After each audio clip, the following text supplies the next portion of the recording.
నీ ప్రేమే నన్ను ఆదరించేను, నీ ప్రేమే నన్ను ఆదరించేను. సమయోచితమైన నీ కృపయే నన్ను నీ కృపయే దాచి కాపాడెను. సమయోచితమైన నీ కృపయే నన్ను దాచి కాపాడెను. నీ కృపయే దాచి కాపాడెను. నీ ప్రేమే నన్ను ఆదరించెను. చీకటి కెరటాలలో కృంగిన వేళలో, చీకటి కెరటాలలో కృంగిన వేళలో ఉదయించెను నీ కృప నా ఎదలో. చెదరిన మనసే నూతనమాయెను, ఉదయించెను నీ కృప నా ఎదలో. చెదరిన మనసే నూతనమాయెను. హల్లెలూయా. మనందరం లేచి నిలబడి ఒకసారి లేచి నిలబడి వాక్యం చదువుకొని ప్రార్థన చేసుకొని వాక్యానికి వెళ్ళి కూర్చొని ఉన్నాం. ఒకసారి లేచి నిలబడి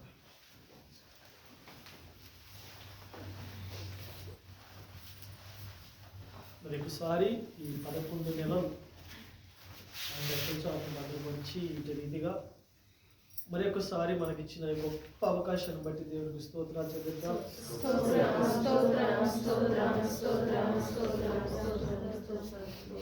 కూడి వచ్చిన మీ అందరికీ ప్రభు పేరు వందనాలు. దైవ సేవకులకి, అమ్మగారికి, పెద్దలకు అందరికీ ప్రభు పేరు వందనాలు.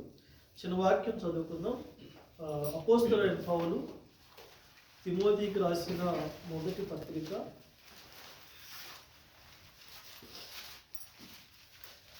3వ అధ్యాయం 14-15 వచనాలు. అందరూ తీయండి. 191 పేజీ చదవండి. శీఘ్రముగా నీ యొద్దకు వచ్చునని నిరీక్షించుచున్నాను. అయినను నేను ఆలస్యం చేసిన యెడల దేవుని మందిరంలో అనగా జీవము గల దేవుని అయినను నేను ఆలస్యము చేసిన యెడల దేవుని మందిరంలో అనగా జీవము గల దేవుని సంఘములో జనులు ఎలాగూ ప్రవర్తింపవలెనో అది నీకు మనందరికి తెలియవలెనని ఈ సంగతులను నీకు రాయిచున్నాను. ఆ సంఘము సత్యమునకు స్తంభమును ఆధారమునై ఉన్నది. చిన్నమాట ప్రార్థన చేసుకుందాం. తరలించినట్లయితే ప్రేమ కలిగిన మా మహాపరిశుద్ధుడైన మా తండ్రి, దయగలిగిన మా యేసయ్య, నీ ఉన్నతమైన కృప ఇటు రీతిగా మమ్మల్ని అందరినీ ఒక చోటకి చేర్చింది. నీకు కృతజ్ఞతాస్తుతులు చెల్లిస్తున్నాం.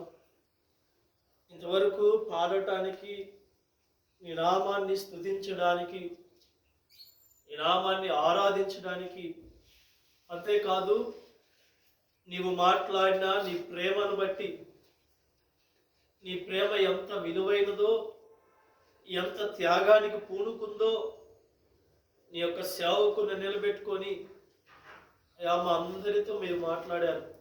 కృతజ్ఞతలయ్యా. ఎన్నిక లేని మా బ్రతుకులు అయ్యా, పనికిరాని మా బ్రతుకులను ఇంతగా మమ్మల్ని ప్రేమిస్తున్న విధానం బట్టి నీకు కృతజ్ఞతలు చెల్లిస్తున్నాం. ఎంత చెల్లించినా తక్కువే. అయ్యా, మనసారా ఈ రాత్రికాల సమయంలో ఒక్క సెకండ్ కూడా వేస్ట్ కాకుండా అయ్యా ప్రతి సెకండ్ను లెక్క పెట్టుకుంటూ దేవా అయ్యా నాయనా నీతో గడిపే కృపనిచ్చినందుకు కృతజ్ఞతాస్తుతులు స్తోత్రాలయ్యా. మాట్లాడే దేవుడు నీవు. మమ్మల్ని పలకరించి మాకు బుద్ధి చెప్పి మమ్మల్ని హెచ్చరించి మమ్మల్ని సరిచేసే దేవుడు నీవయ్యా. చదువుకున్న లేఖనములో నుండి నీ వాక్యము అయా విస్తారముగా నీ ప్రభావమును మా అందరి మీదకు నడిపించండి. వినగలిగే చెవులను మాకు దయచేయండి అయా. మార్చుకునే స్వభావాన్ని మాకు దయచేయండి. నీ ఆత్మ నడిపింపు మా అందరికీ దయచేయండి. ఈ స్థలాన్ని పరిశుద్ధపరచండి, ఈ సమయాన్ని పరిశుద్ధపరచండి. నిద్రపుచ్చు అయా దయ్యపు చీకటి శక్తులను యేసు నామములో బంధిస్తున్నాం. నీ కంచె వేసి అయా ఇదిగో నాయనా ఉత్సాహముతోటి బలముతోటి అయా ఎడతెగక నీ వాక్యమును వినే బిడలుగా నాయనా నీ వాక్యలో నీ వాక్యానికి అయా నేను యేసయ్య మార్చబడే బిడ్డలుగా మేము అయా వస్తూ ఉండగా నీవు మాట్లాడమని ప్రత్యేకంగా ప్రార్థిస్తున్నాం అయా. నిలబడుతున్న నీ బిడ్డని జ్ఞాపకం చేసుకోండి. నేను ఒట్టివాడనయ్యా, దేనికి పనికిరాని అభాగ్యుడను. నేను కూడా ఇదిగో నీ పాదాల వైపు 2 చేతులు దోశలతో పట్టుకుంటున్నానయ్యా. ఒక్కసారి నాతోను మా అందరితో మీరు మాట్లాడండి అయా. అభిషేకమును నాలో మాలో అందరి మీదకి కృప దయచేయండి. నేనైతే ఆశ కలిగి వచ్చాను, మేమందరం ఎంతో ఆశతో వచ్చాం అయా. కనికరించి మేము నేర్చుకొని వెళ్ళే అయా మనసును అభిషేకమును మాకు దయచేయమని వేడుకుంటూ నీకే స్తోత్రము, నీకే గానము, నీకే మహిమ ఘనత ప్రభావం చెల్లించుకుంటూ యేసు నామములో చిన్న ప్రార్థన సమర్పించి అడిగి వేడుకొని పొంది నామ తండ్రి ఆమేన్. ఒకసారి అందరూ దేవునికి స్తోత్రాలు చెల్లిద్దాం.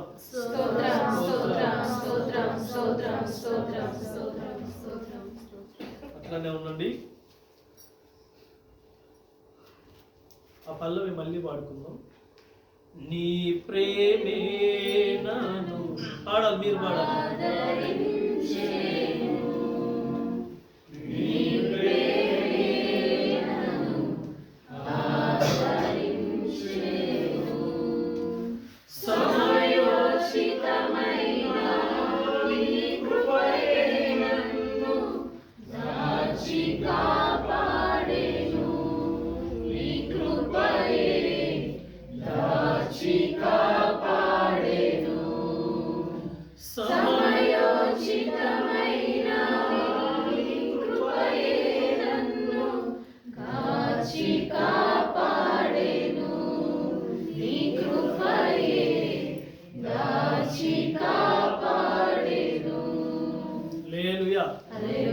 అందరికి పక్కన ఉన్న వాళ్ళకి షేక్ హ్యాండ్ ఇచ్చి బాగున్నారు అడగండి. ఒకసారి వాళ్ళ ముఖాలు స్పష్టంగా చూడండి. పక్కన ఎవరు ఉన్నారు ఒకసారి నవ్వండి, శాంతంగా నవ్వండి. ఇంకొకసారి చూడండి, శాంతంగా వాళ్ళ ముఖాలు చూడండి. చూడండి ఒకసారి చూసి మీ కుటుంబాలు దేవుడు దీవించగాక అడగండి. మనస్ఫూర్తిగా దీవించండి. షేక్ హ్యాండ్ అట్లనే పట్టుకొని కుటుంబాలు కూర్చోండి. ఇప్పుడు పోయిందా నిద్ర? దేవుని సంఘానికి వచ్చినప్పుడు మనం అందరం నిద్ర మత్తులుగా ఉండకూడదు. వారికి అవకాశం అసలు ఇవ్వకూడదు. అది ఎవరికి ఓటమి అంటే దేవునికి ఓటమి. అర్థమైందా? ఎందుకంటే ఎన్నో పనులు పక్కన పెట్టేసి ఇద్దరు మానుకొని ఉద్యోగాలు అయితే కొంతమంది అయితే ప్రాజెక్టులు ఎన్ని ఇంపార్టెంట్ వర్క్ ఉన్నా కానీ క్లోజ్ చేసేసి పిల్లలు వీళ్ళందరూ ఎందుకు వచ్చామంటే ఖచ్చితంగా దేవుని దగ్గర నుండి మనం ఏదో ఒకటి ఆశించి వచ్చాం. అందుకని చెప్పి వాడికి ఎందుకంటే వాడు ఏదో ఒక రకంగా ఆటంకపరిచి దేవుడిచ్చే కార్యాన్ని పొందుకోకుండా వాడు మనల్ని భ్రమపరచాలి, అడ్డుపడాలని చెప్పి వాడు ఎన్నో రకాలుగా వస్తాడు. మనం అనుకోవాలి, ఇట్లా కొట్టుకుంటూ అనుకోవాలి, నీకు నాలో స్థానం లేదురా అని చెప్పి దేవుడికి మాత్రమే స్థానం ఇచ్చేవారిగా మనం ఉండాలి ఎప్పటికప్పుడు. ఈరోజు నేను సాధారణంగా నా విషయంలో సంవత్సరం ఎండింగ్లో నేను ఒక తీర్మానంలో ఉంటాను. అంటే నెక్స్ట్ సంవత్సరం నేను ఏం చేయడానికి నాకు ఆయుష్ని ఇస్తున్నావు. అర్థమైందా? ఏం చేయడానికి నాకు ఆయుష్ని ఇస్తున్నావు, నేనేం చేయాలి, నాతో నీకేం పని, ఈ ప్రశ్నలు అయితే నేను దేవుణ్ణి అడుగుతాను. అలాంటి కోణంలోనే నేను ప్రేరేపించబడ్డాను. చదువుకున్న వాక్యంలో చాలా విషయాలు ఉన్నాయి. ఈ అంశము చాలా పెద్దది, కానీ ఈరోజు ప్రార్థనలో గడపాలని నా మనసు ఎందుకో ఎక్కువ సమయం ప్రార్థన గడపాలని చెప్పి సంఘంలో ఉన్న దైవ సేవకులు కూడా చెప్పి ఉన్నారు. కాబట్టి క్లుప్తంగా వివరించాలని చెప్పి నేను అనుకుంటున్నాను. కానీ దేవుడి చిత్తము నడిపింపు. ఈ వాక్యం చదువుకొని మనము అంశంలోకి వెళ్దాము. శ్రద్ధగా వినండి. ఒకరు మాత్రమే బైబిల్ తీయండి, అందరూ బైబిల్ మూసేయండి. నా కళ్ళు చూడండి, ఒకరు మాత్రమే చదవండి.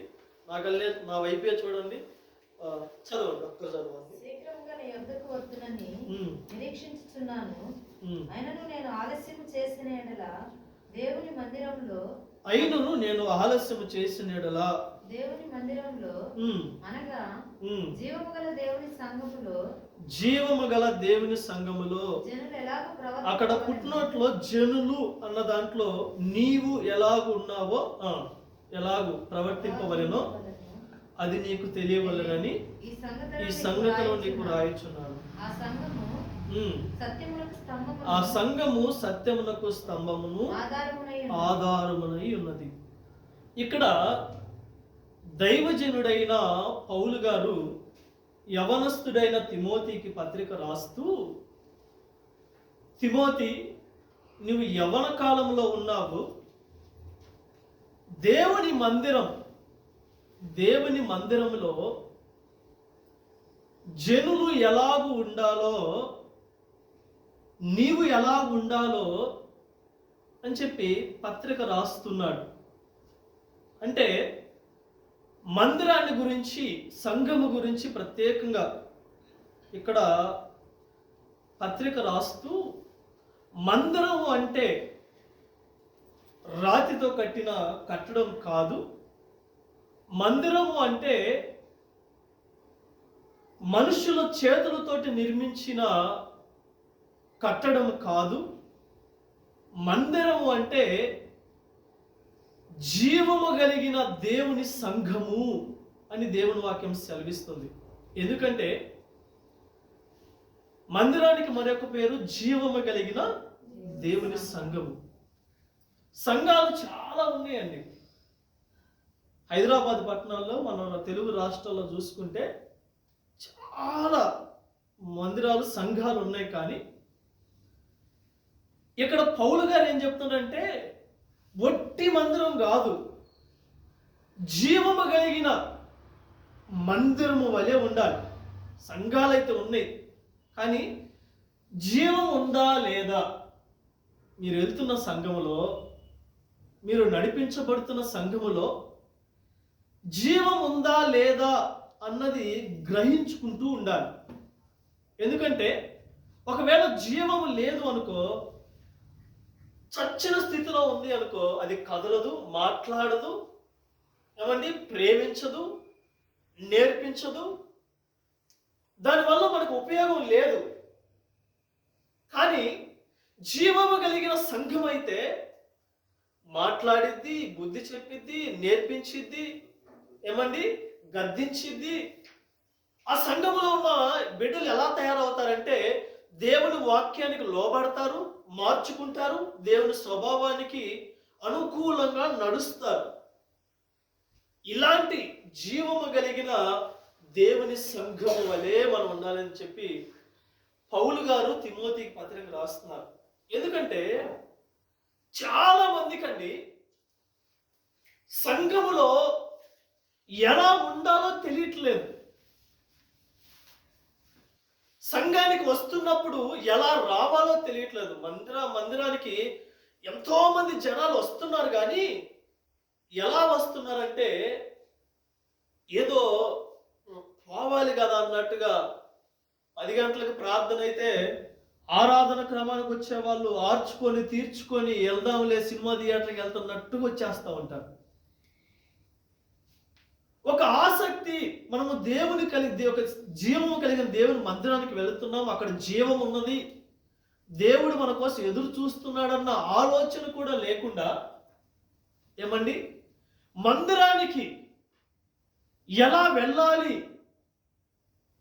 ఏ సమయానికి వెళ్ళాలి, మందిరానికి వచ్చినప్పుడు ఎలా ప్రార్థన చేయాలి, ఎలా కూర్చోవాలి, సహోదరులతోటి సహోదరులతోటి ఎలా పలకరించుకోవాలి, ఎలా సమాధానం పడాలి, ఎలా ప్రేమ చూపించుకోవాలి, ఏమండి ఎలా ఒకరినొకరు సాక్ష్యము ద్వారా పులుకొల్పుకోవాలి, దేవుడి కార్యాలు, దేవుడు నా పట్ల చేసిన గొప్ప కార్యాన్ని ఏ రకంగా ఇతరులకు మనం ఒక మాదిరికరంగా ఉండాలో, ఇవే విషయాలు కూడా మందిరంలో ఉన్న బిడ్డలకి ఈ దినాన ఎవరికి గ్రహించుకోవటానికి తెలుసుకోవటానికి కూడా ఆసక్తి చూపించలేదండి.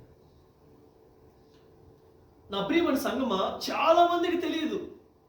ఏదో వస్తున్నాం కదా, నడిచిపోతుంది, సంవత్సరాలు అయిపోతుంది అన్న స్థితిలోనే ఉంటున్నారు. కానీ అసలు దేవుని మందిరం అంటే ఏంటి, జీవము కలిగిన దేవుని సంఘం అంటే ఏంటి అని గ్రహింపు లేకుండా జీవిస్తున్నారండి.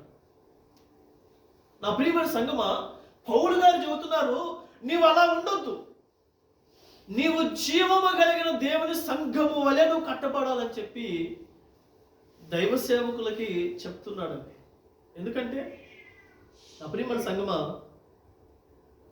సంఘములో ఒక క్రమం ఉంటుంది.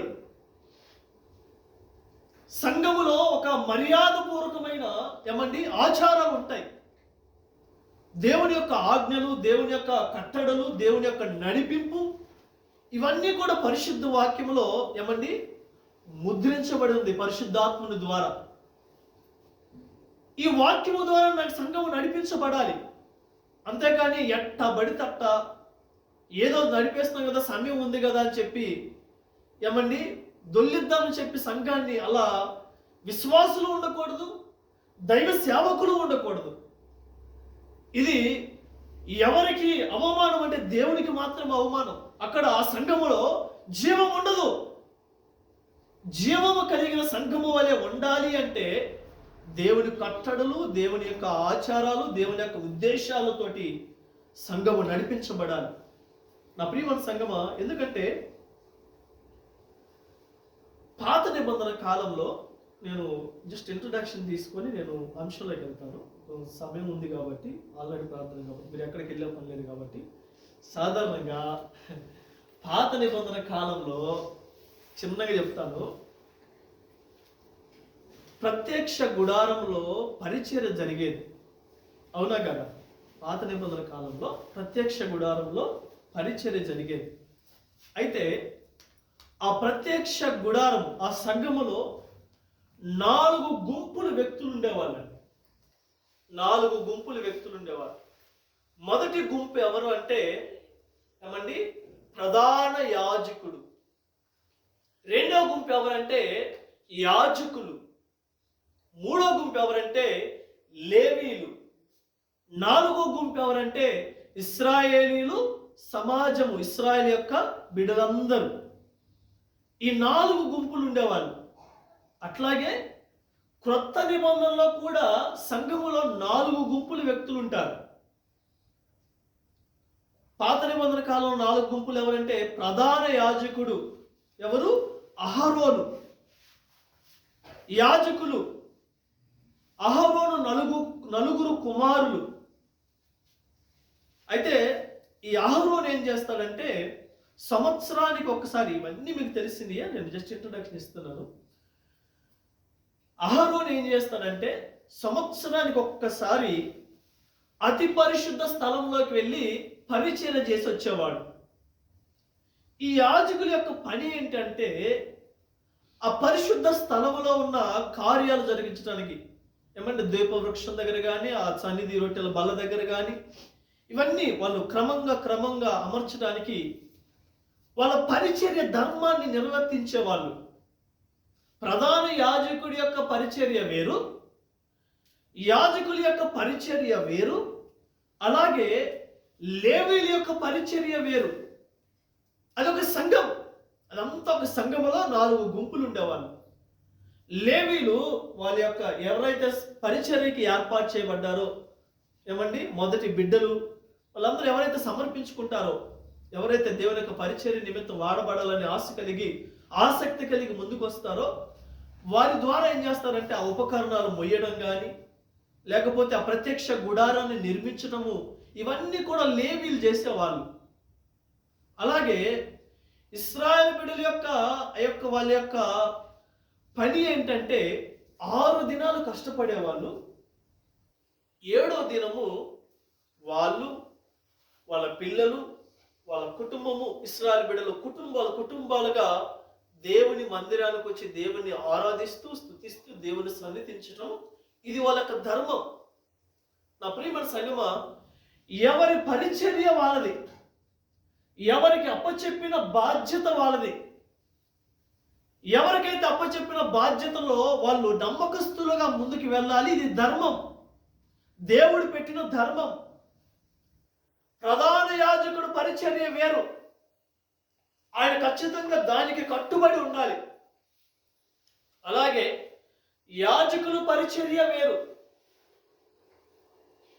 లేవీయుల పరిచర్య వేరు, ఇశ్రాయేలు బిడ్డలకు పరిచర్య వేరు. అలాగే క్రొత్త నిబంధనలో కూడా 4 గుంపుల వ్యక్తులు ఉన్నారు. ఆ 4 గుంపులు ఎవరంటే, మొదటిగా అధ్యక్షులు, కాపరులు. మొదట గుంపు అధ్యక్షులు, రెండో గుంపు ఎవరంటే పరిశుద్ధులు, మూడో గుంపు ఎవరంటే పరిచారకులు, 4వ గుంపు ఎవరంటే విశ్వాసులు లేదా దేవుని బిడ్డలు.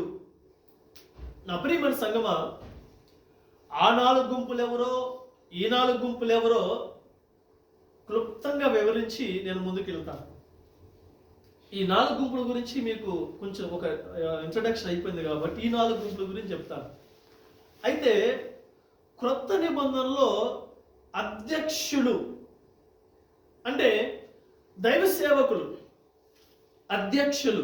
అపోస్తల కార్యములు 20వ అధ్యాయంలో ఒక మాట ఉంటుంది, నేను చూపిస్తూ ముందుకు వెళ్తాను. జస్ట్ ఇంట్రడక్షన్ ఇస్తాను నేను. నాకు ఈ వచనాలు చాలా నన్ను బాగా కదిలించినాయి. 28వ వచనం నుండి చదవండి 32 వచనాల వరకు. 20వ అధ్యాయము అపోస్తల కార్యములు 20వ అధ్యాయము 28 వచనాల నుండి. దేవుడు తన సంఘమును కాయుటకు పరిశుద్ధాత్మ మిమ్మును దేనియందు అధ్యక్షులుగా ఉంచెనో ఆ యావత్తు మందను గూర్చియు మీ మట్టుకు మిమ్మును గూర్చియు జాగ్రత్తగా ఉండుడి. నేను వెళ్ళిపోయిన తరువాత క్రూరమైన తోడేలు మీలో ప్రవేశించునని నాకు తెలియను. వారు మందను కనికరింపరు మరియు శిష్యులను తమ వెంట ఈడ్చుకొని పోవలనని వంకర మాటలు పలుకు మనుషులు మీలోనే బయలుదేరుదురు. కావున నేను 3 సంవత్సరములు రాత్రి పగలు కన్నీరు విడుచుచు ప్రతి మనుష్యునికి మానక బుద్ధి చెప్పితినని మీరు జ్ఞాపకం చేసుకుని మెలకువగా ఉండుడి. ఇప్పుడు దేవునికి ఆయన కృపా వాక్యమునకును మిమ్మల్ని అప్పగించుచున్నాను. ఆయన మీకు క్షేమాభివృద్ధి కలుగు చేయుటకును పరిశుద్ధపరచబడిన వారందరిలో హల్లెలూయా. నా ప్రియమైన సంగమా, ఇక్కడ అధ్యక్షులను ఎవరు ఎన్నుకున్నారు అంటే, కాపరులను ఎవరు ఎన్నుకున్నారు అంటే, దైవ సేవకులను ఎవరు ఎన్నుకున్నారు అంటే పరిశుద్ధాత్ముడు అధ్యక్షులుగా ఎన్నుకున్నాడు సంఘానికి. ఏమండి, కాపరిగా ఎన్నుకున్నాడు. ఒక సంఘాన్ని ఇచ్చి దేవుడు తన స్వరక్తం ఇచ్చి సంపాదించిన ఆ సంఘాన్ని పరిశుద్ధాత్ముడు ఏమండి ఆ సంఘం మీద కాపరులుగా నిలబెట్టాడు అధ్యక్షుల్ని. ఎందుకు అంటే అధ్యక్షులు దైవ సేవకులు. ఇక్కడ మాట సెలవిస్తుంది ఏంటంటే,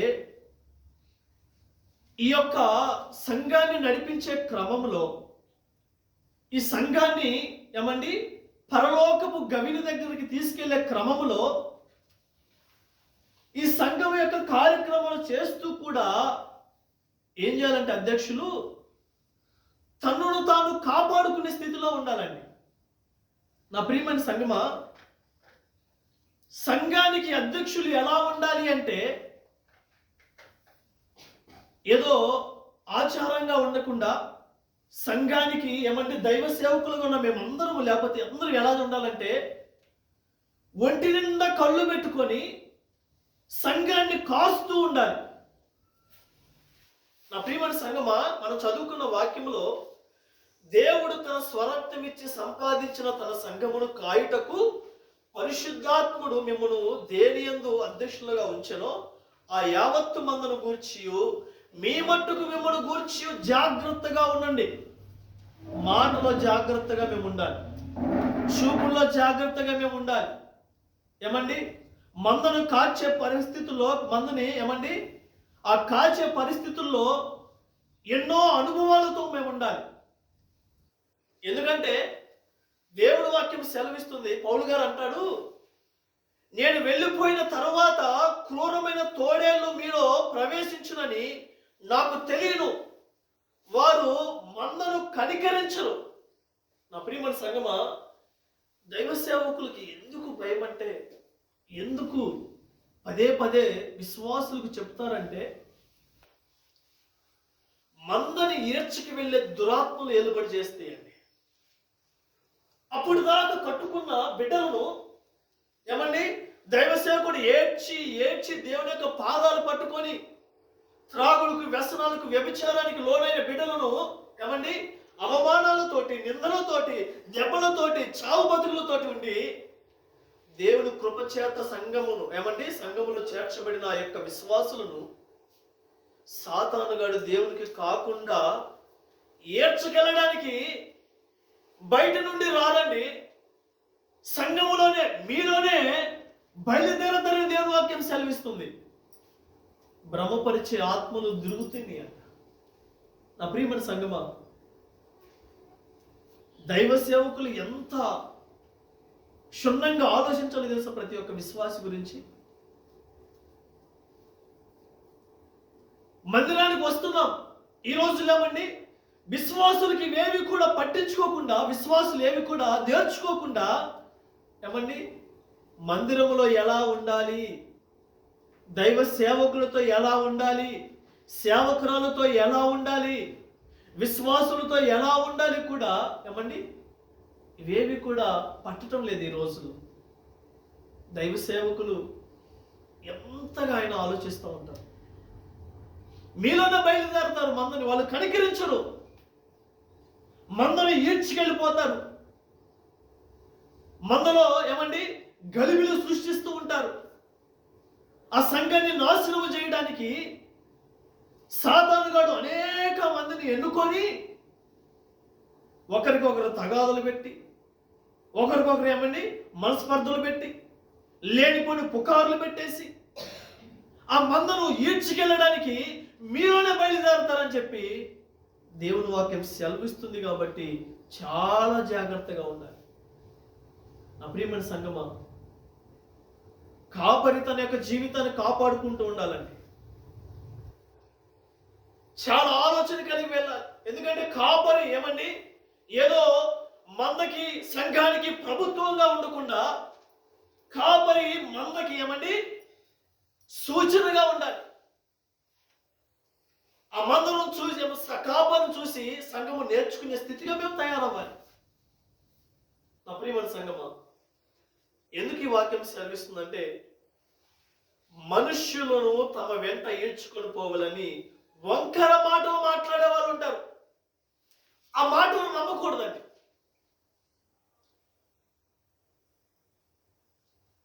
దేవుని వాక్యం సెలవిస్తుంది ఏంటంటే, సంఘములో ఎందుకు సంఘములో రావాలి అంటే, సంఘానికి దేవుడు క్షేమాభివృద్ధి కలుగు చేయడానికి, సంఘాన్ని పరిశుద్ధపరచడానికి ఈ అధ్యక్షులు నిలబెట్టుకున్నాడండి.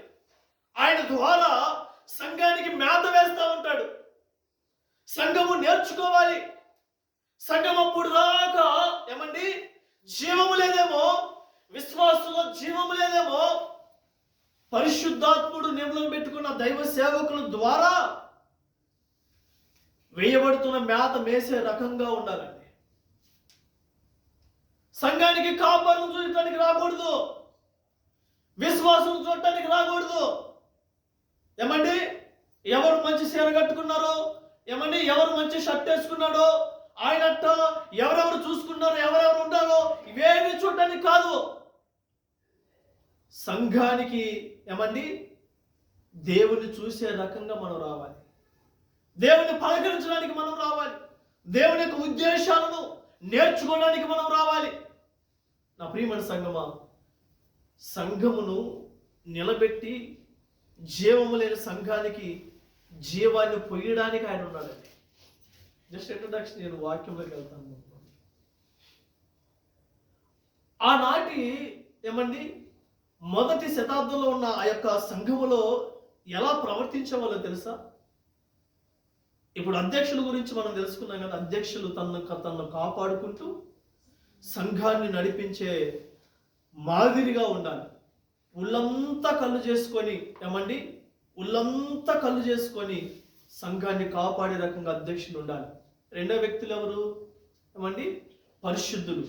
పరిశుద్ధులు, అధ్యక్షులు, కాపరులు అందరూ ఒకరే.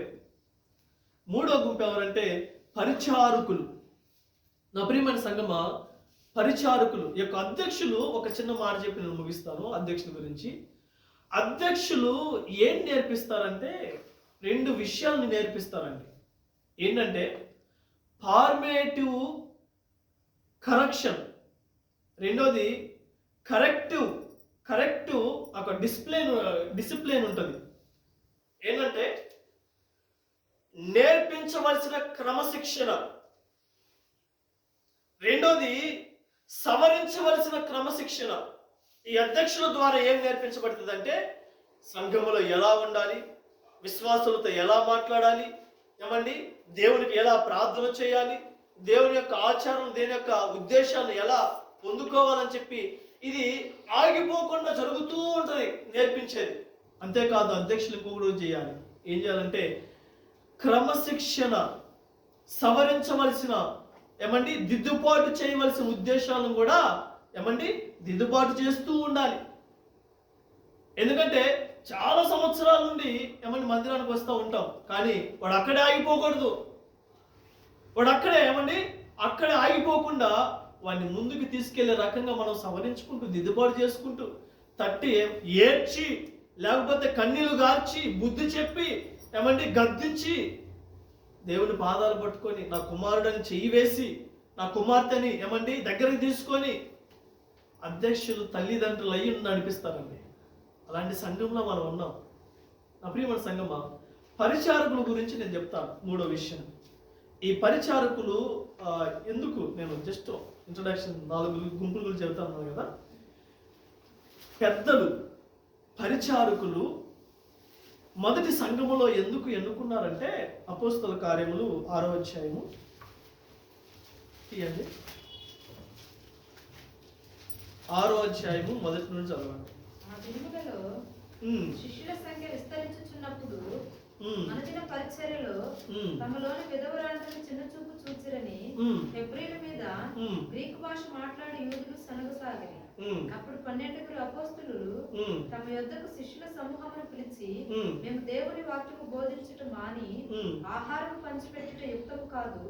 కాబట్టి సహోదరులారా, ఆత్మతోనూ జ్ఞానముతోనూ నిండుకొని మంచి పేరు పొందిన 7 మనుష్యులను మీలో ఏర్పరచుకొనుడి. మేము వారికి ఈ పనికి నియమితుము. అయితే మేము ప్రార్థన యందును వాక్య పరిచయందును ఎడతెగక ఉందమని చెప్పారు. నాకైతే చూడండి, నా వైపు చూడండి. ఆ సంఘములో ఒక గలిబిలి ఏర్పాటు చేయబడింది. గలిబిలి వచ్చిందండి. ఒక విషయంలో పెద్ద గొడవ జరుగుతుంది సంఘములో. అయితే ఏంటి ఆ గొడవ అంటే, ఒక విధవరాలుని వాళ్ళందరూ చిన్న చూపుతో చూస్తూ ఉన్నారు. అంతేకాదు భాషల గురించి కూడా అక్కడ గొడవ జరుగుతూ ఉంది. హెబ్రీలు మాట్లాడే వాళ్ళని ఏమండి వారి మీద గ్రీకు మాట్లాడే భాష వాళ్ళని అవమానిస్తూ ఉన్నారంట. ఇలాంటి చిన్న చిన్న గలిబిలి సంఘములో వస్తూ ఉన్నాయి. ఏమండి సంఘములో ఇబ్బందికరమైన ఎన్నో వస్తువులు ఉన్నాయి. కానీ అక్కడ అపోస్తులు ఏం చేశారంటే ఏమండి, సంఘాన్ని ఒక చోటకి తీసుకొచ్చి గలిబిలు జరుగుతుంటే, ఇబ్బంది జరుగుతుంటే సంఘానికి చాటింపేసి సంఘాన్ని తీసుకొచ్చి ఒక చోట కూర్చోబెట్టి దైవ సేవకులు అపోస్తులు మాట్లాడుతున్నారు. ఏంటంటే ఏం మాట్లాడుతున్నారంటే, అప్పుడు 12 అపోస్తులు తమ యొద్దకు శిష్యులను సమూహమును పిలిచి, మేము దేవుని వాక్యము బోధించుట మాని ఆహారము పంచిపెట్టుట యుక్తము కాదు. కాబట్టి సహోదరులారా, ఆత్మతోనూ జ్ఞానముతోనూ నిండుకొని మంచి పేరు పొందిన 7 మనుషులను మీలో ఏర్పరచుకునుడి. అంటే దైవ సేవకుల యొక్క పని ఏంటి చెప్పండి మీరు? దైవ సేవకు మీరు నోటికి పెద్దగా చెప్పాలి. దైవ సేవకులకు పని ఏంది? ఇంకా సంఘాన్ని కాపాడుకోవటం. ఎట్లా కాపాడుకోవాలి? ఎలా? పెద్దగా చెప్పాలి. అందుకనే ఈ అంశం తీసుకుంది ఏంటంటే, మీకు తెలుసా తెలియదా? సంఘములో నడిపించబడుతున్న వాళ్ళు అసలు మనలో జీవం ఉందా? మా బిడ్డల్లో జీవం ఉందా? దైవ సేవకుల గురించి దేవుని వాక్యం ఏం సెలవిస్తుంది? మన వంతు మనం ఏం చేయాలి చెప్పాలి. దైవ సేవకుల యొక్క పని ఏంది? పెద్దగా చెప్పాలి. వాక్యం ఆడే ఉందని మీరు చదువుకున్నారు. దైవ సేవకులు ఏం చేయాలి? ఏం పని చేయాలి? వాక్యము బోధించాలి, ప్రార్థన చేయాలి. ఎలాగా? అక్కడే ఉంది, అక్కడే ఉంది. ఎడతెగక వాళ్ళందరూ ఏమండి ప్రార్థన చేయాలి, వాక్యము బోధించాలి. దైవ సేవకుల యొక్క పని మీరు గమనిస్తున్నారు లేదా? సంఘాలని కొన్ని పుస్తకాలు చదువుతూ ఉండండి, సాక్ష్యాలు చదువుతూ ఉండండి. కొన్ని సంఘాలకు వెళ్ళి కూడా మీరు పల్లెటూరు ప్రాంతం నుండి వచ్చారు కాబట్టి ఆ సంఘపు క్రమాలను కూడా ఒకసారి ఏమండి ఆలోచన చేసుకుంటూ ఉండండి. దైవ సేవకులు ఏమండి విస్తారమైన సంఘములో చాపలేసుకోవాలి, సంఘములో ఊడ్చుకోవాలి. దైవ సేవకులు సంఘములో ఏమండి డెకరేషన్ చేసుకోవాలి, సంఘములో బాత్రూంలో గడుపుకోవాలి, సంఘములో మెట్లు ఊడ్చుకోవాలి, సంఘములో ఎవరైనా ఇతరులు వస్తే వాళ్ళకి ఏమండి ఆహారము పెట్టాలి. ఎవరు పెట్టాలి? దైవ సేవకులు.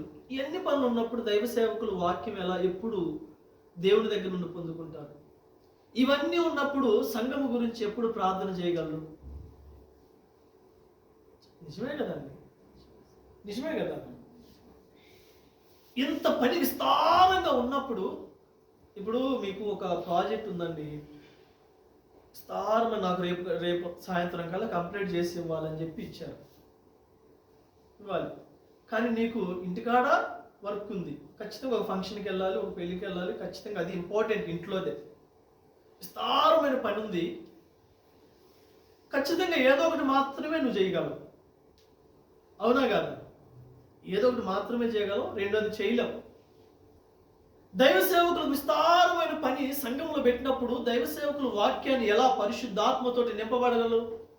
ఎలా అనేక ఆత్మల గురించి ఏమండి ఎడతెగక ప్రార్థనలో ఉండగలడు? సంఘాన్ని ఎలా ఉందంటే దైవ సేవకుల మీద విశ్వాసులు అందరూ తీసుకొచ్చి నెత్తి మీద, మోకాల మీద, లేకపోతే భుజాల మీద పెట్టి నువ్వే మొయ్యి మొయ్యి మొయ్యి అని తొక్కుతున్నారండి. అవునా కాదా? అవునా కాదండి? అలాంటి గలిబిలే వచ్చింది సంఘంలో, అలాంటి ఇబ్బందే వచ్చిందండి.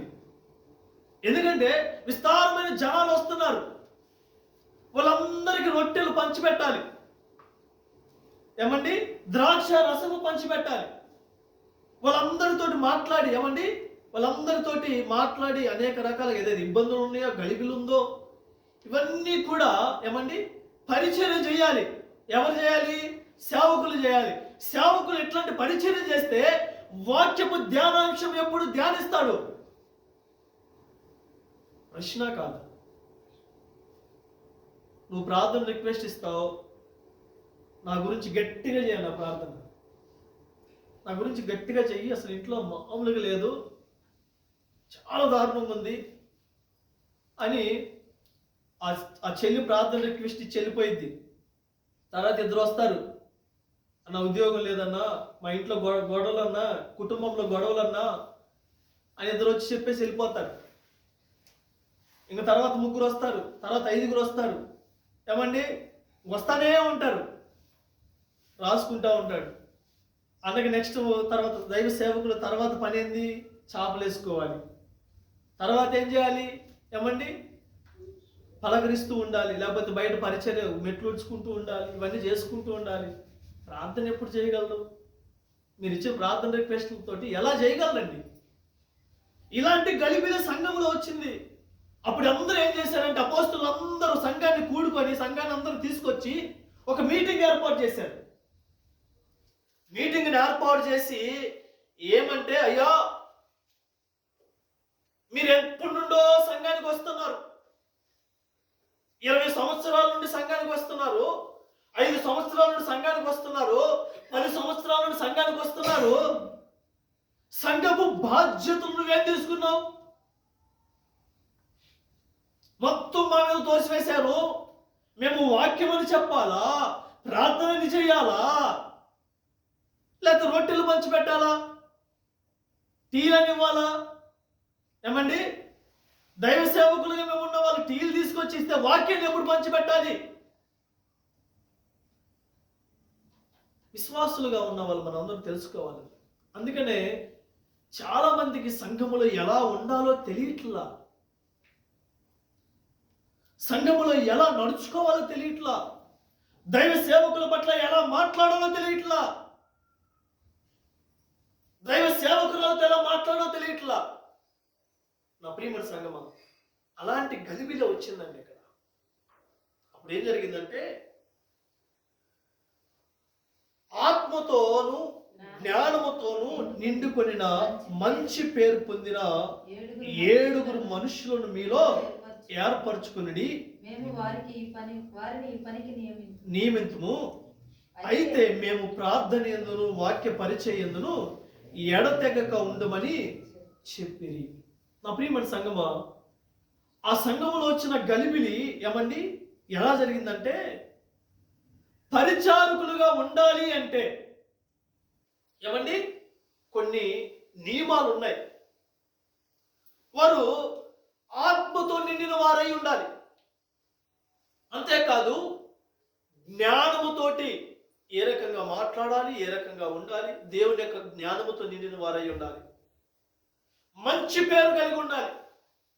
సంఘములో ఏమండి, నాకు తెలిసిన వాళ్ళు, నాకు లేకపోతే నాకు నచ్చిన వాళ్ళ దగ్గరికి వెళ్ళి మంచి పేరు కాదు, సంఘం అంతటి మీద మంచి పేరు ఉండాలి. అలాంటి వాళ్ళని పరిచారకులుగా ఏర్పాటు చేసుకొని ఏమండి సంఘములో ఉన్న పరిచర్య చేసే రకంగా ఉండాలి. ఎలా చెప్పినా మీరు చూస్తున్నారో లేదో, దైవ సేవకులు కొన్ని సంఘాల్లో అయితే, నేను కొన్ని సంఘాలకు వాక్య పరిచయం చేయడానికి వెళ్ళినప్పుడు 75 సంవత్సరాలు 80 సంవత్సరాల ముసలోళ్ళు పరిచర్య చేశారని నాకు ఏడుపు వచ్చింది. అప్పుడు ఎందుకో చెప్పనా, దైవ సేవకులు ఒక వాక్యాన్ని పంచుకోవడానికి, ఆదివారం వాక్యం పంచుకోవడానికి ముందు ఆయన ఇంకా ప్రార్థనలోనే గడుపుతూ ఉండాలి, ఏం మాట్లాడాలి. ఎందుకంటే ప్రార్థనలోనే గడుపుతూ, ఎందుకంటే ఆ ప్రార్థనలోనే బలిపీఠం ఎక్కాలి. అలాంటి స్థితి పరిచారకులు తీసుకోవాలి. స్త్రీలు ఉన్నారండి, పురుషులు ఉన్నారండి. ఎన్ని రోజులు వచ్చి మందిరాన్ని శుభ్రపరచుకున్నాం, ఎన్ని రోజులు వచ్చి దైవ సేవకులకు సహకారులుగా ఉన్నాం.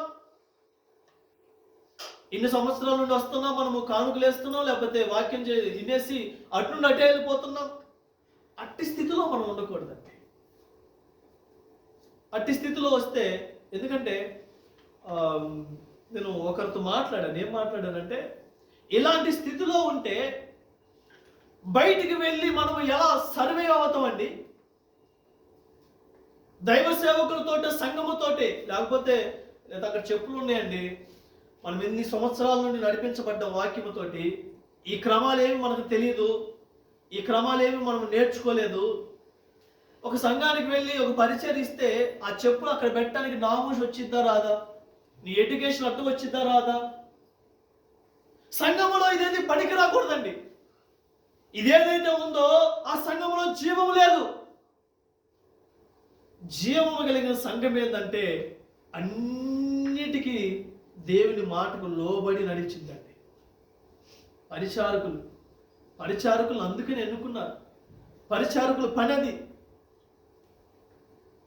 విశ్వాసుల యొక్క, ఎందుకంటే పరిచారకులు ఎలా ఉండాలంటే ఆత్మతో నిండిన వారై ఉండాలి. కొండాలు చెప్పుకోకూడదు. ఒకరి మీద దోషారోపణలు చేసుకోకూడదు. వాడట్ట, వీడిట్ట, ఆమెట్ట, ఇల్లిట్ట, వాళ్ళ భర్తలట్ట, వీళ్ళట్ట అని చెప్పి ఆ మాటలు సంఘములో ఉండకూడదు. నా ప్రియమైన సంఘమా, జీవము కోల్పోతా ఉంది. పరిచారకుల్లో ఉండకూడదు. అలా అయితే నువ్వు పరిచర్యకి అవసరం లేదన్నాడు దేవుడు. నా ప్రియమైన సంఘమా, ఆత్మతో నిండిన వారై ఉండాలి. నువ్వు పరిచర్యకు ఉపయోగకరంగా ఉంటావు.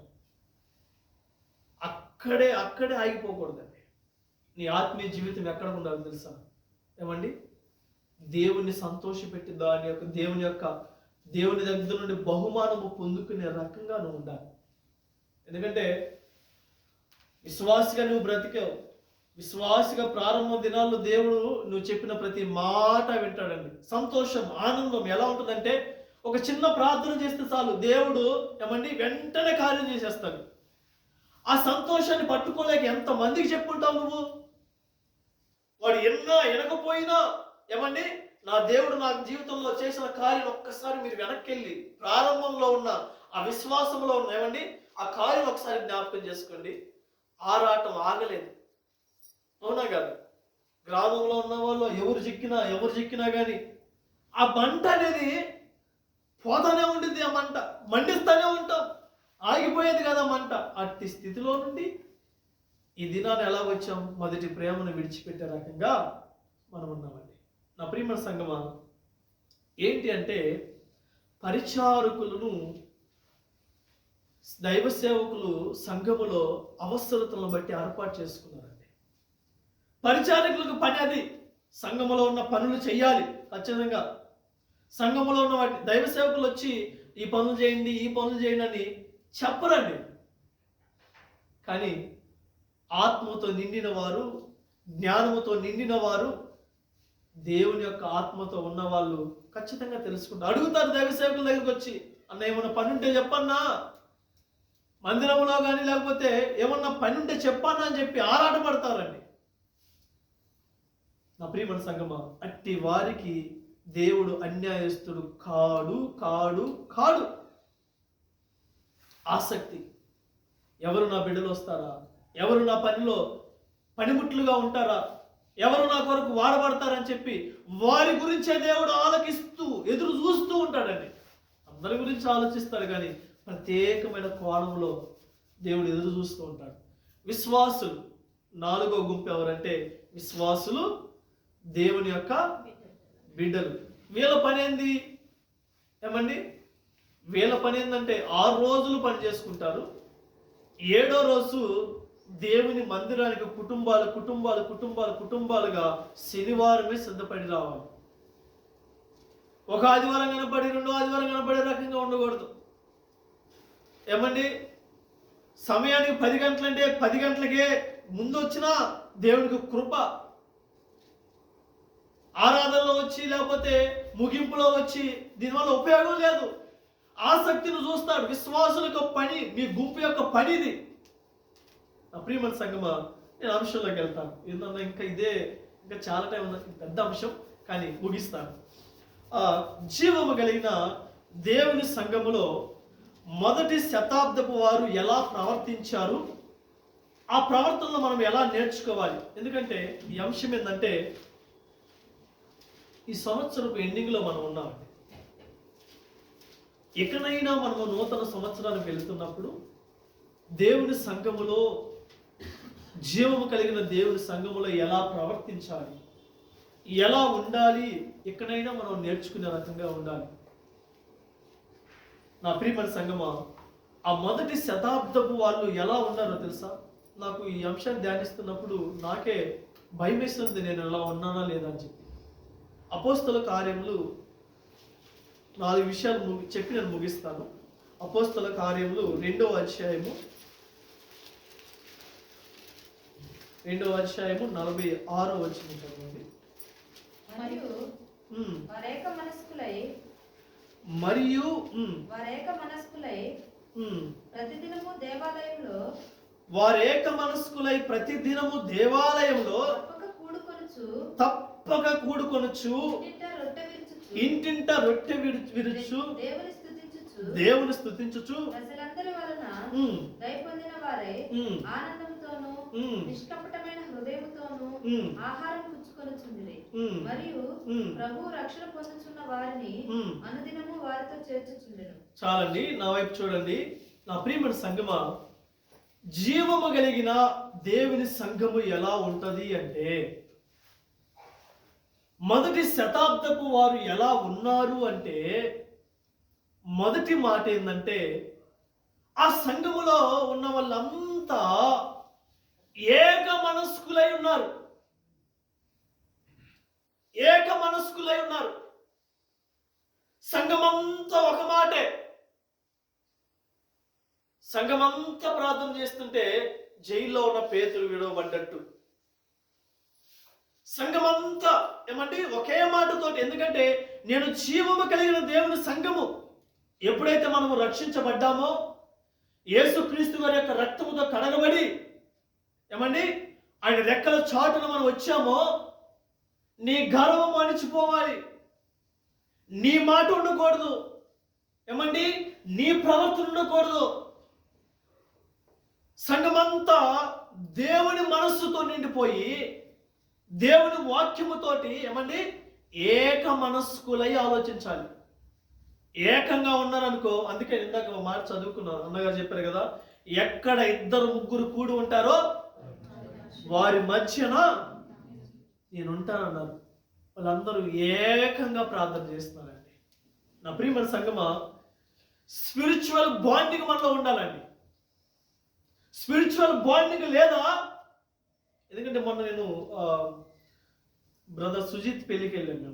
నేను రాజన్న కొన్నేళ్ళి కొంతమంది వెళ్తే రాజన్న అన్నాడు, ఎక్కడ కూర్చుందాం అంటే మ్యూజిక్ టీం దగ్గర కూర్చుందాం అన్నాను. ఎందుకంటే అప్పుడు ఒక పెళ్ళికి వెళ్ళినప్పుడు అట్లానే కూర్చున్నాం. ఎందుకంటే సాంగ్ ఏమైనా పాడతాడేమో అనుకున్నాం మేము. ఆడికి వెళ్తే ఎట్లా ఉందంటే ఇన్స్ట్రుమెంట్స్ చాలా పెట్టాం, మంచి ఆర్భాటంగా ఉంది. పెద్ద స్టేజ్ చేసి వాళ్ళకి పెద్ద స్టేజీ ఆర్భాటంగా ఉన్నారు. ఆర్భాటంగా ఉంటే మేము కూడా స్టార్టింగ్లో ఎవరు రాలా, వర్షం పడుతుందని మేము అక్కడే కళ్యాణ మండపం పైన ఇచ్చారు కాబట్టి మేమే మొదటి వెళ్ళి కూర్చున్నాం.